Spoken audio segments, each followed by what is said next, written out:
If you're starting a fund, there's a lot to know. And frankly, there's more than I can convey in this short video here. But just to cover some of the high points, the first thing we're going to need to do is determine whether or not you're going to be subject to the Investment Advisor Act of 1940.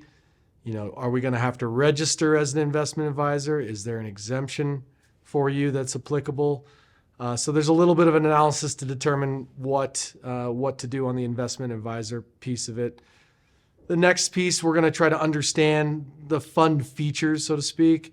Things like, is this going to be an open-ended fund where investors can come in and out throughout the duration of the fund? Is it a closed-end fund that we're going to just do some closings and then everybody's money is stuck in the fund until it's done?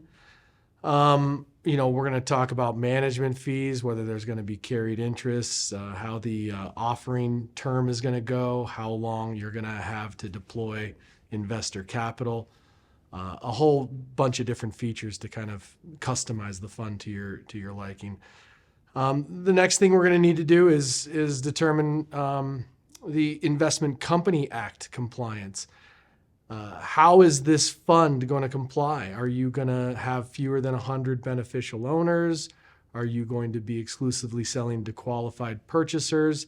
These are all things we kind of have to map out. Then we're going to do disclosures. We need to talk about how we're going to disclose material information to investors. The most typical way is through private placement memorandum or a PPM. We have other information about PPMs on the site. Feel free to check that out. And then last is kind of teeing you up to get all the right professionals involved in your fund. You're going to need a fund administrator. You're going to need a custodian of the securities. You're going to need an auditor. And of course, you're going to need a legal team to help you get all this done.